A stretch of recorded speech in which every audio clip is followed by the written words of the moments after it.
എല്ലാവർക്കും ശ്രീനാഥ് റെസിപ്പീസിലേക്ക് സ്വാഗതം.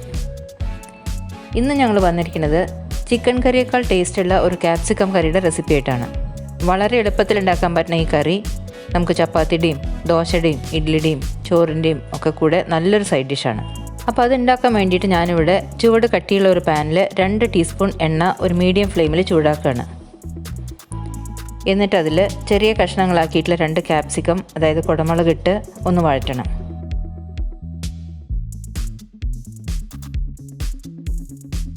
രണ്ട് 3 മിനിറ്റ് വഴറ്റിയ ശേഷം അത് പുറത്തെടുത്ത് മാറ്റി വയ്ക്കാം.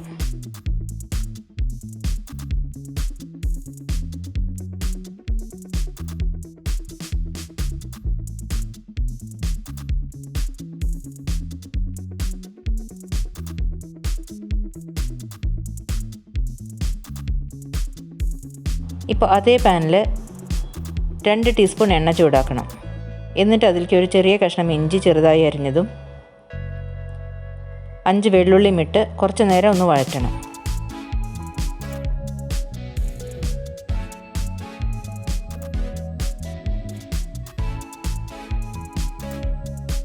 ഇപ്പോൾ അതിലേക്ക് ചെറുതായി അരിഞ്ഞ ഒരു വലിയ ഉള്ളിയും കുറച്ച് ഉപ്പും ചേർക്കണം.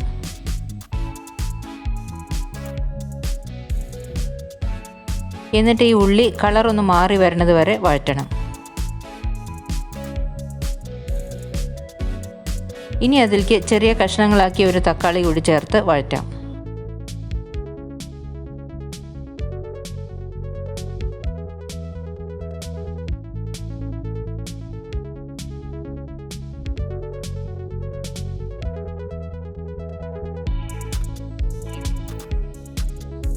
ഈ തക്കാളി ഒന്ന് വെന്ത് സോഫ്റ്റായി വരുമ്പോൾ സ്റ്റവ് ഓഫ് ചെയ്യാം. ഇനി ഇത് വേറൊരു പാത്രത്തിലേക്ക് മാറ്റി ഒന്ന് തണുക്കാൻ വയ്ക്കണം.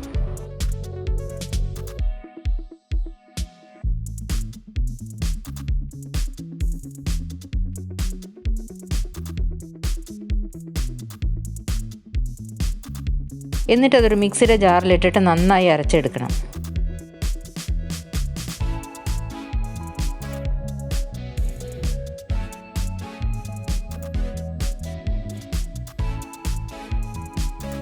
അതവിടെ ഇരിക്കട്ടെ.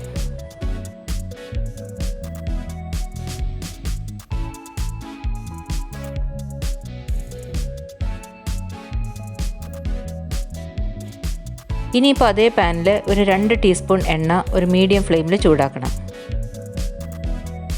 എന്നിട്ട് അതിലേക്ക് 1 ടീസ്പൂൺ ജീരകം ഇട്ട് കൊടുക്കണം.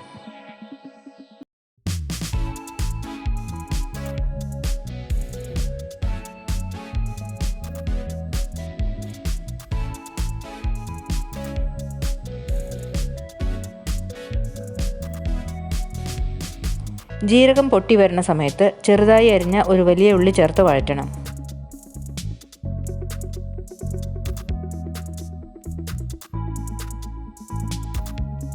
ഈ ഉള്ളി കളർ മാറി ഒരു ലൈറ്റ് ബ്രൗൺ ആവുന്ന സമയത്ത് അതിലേക്ക് 2 ടീസ്പൂൺ കാശ്മീരി മുളക് പൊടിയും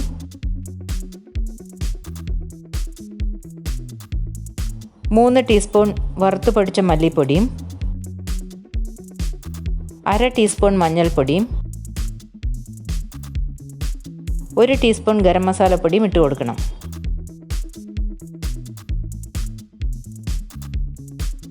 ഈ മസാലപ്പൊടിയുടെ പച്ചമണം പോകുന്നത് വരെ ഒന്ന് വഴറ്റണം. ഏകദേശം ഒരു 1 മിനിറ്റ് വഴറ്റിയാൽ മതിയാവും.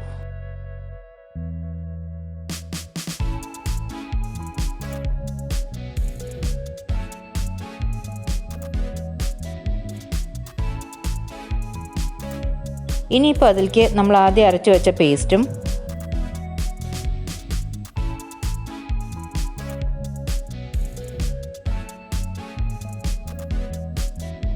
2 കപ്പ് വെള്ളവും പിന്നെ കുറച്ച് ഉപ്പും ചേർക്കണം.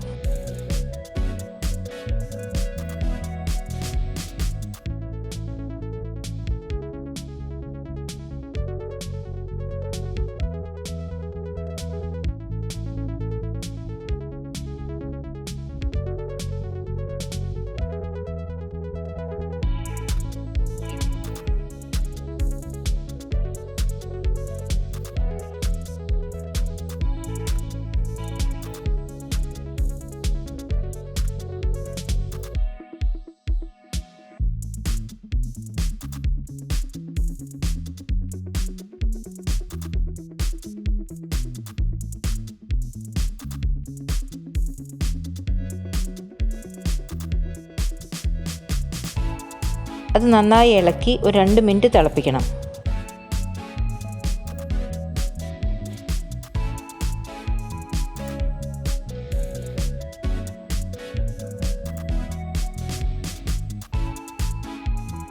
ഇപ്പോൾ അതിലേക്ക് നമ്മൾ വഴറ്റി വെച്ചിട്ടുള്ള ക്യാപ്സിക്കം ഇട്ട് കൊടുക്കാം.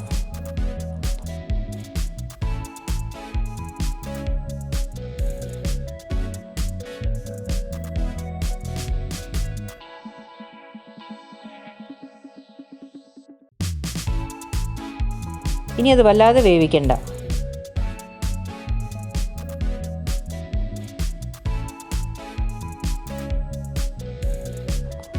ഒരു മിനിറ്റ് തിളച്ച് കഴിഞ്ഞാൽ ഫ്ലെയിം നന്നായി കുറച്ച് വെച്ച് 1/2 കപ്പ് പുളിക്കാത്ത തൈര് ചേർക്കാം. ഇനി ഇത് തിളപ്പിക്കാൻ പാടില്ല. അത് നന്നായി ഇളക്കി സ്റ്റവ് ഓഫ് ചെയ്യാം.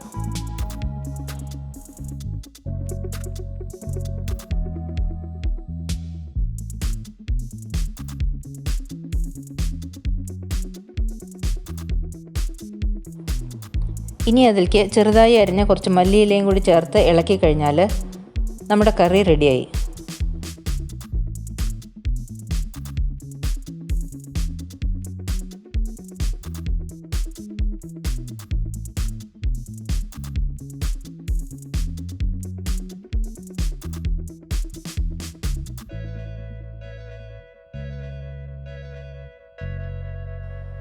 ഇത് ചെയ്ത് നോക്കി നിങ്ങളുടെ അഭിപ്രായം ഞങ്ങളെ അറിയിക്കാൻ മറക്കരുത്.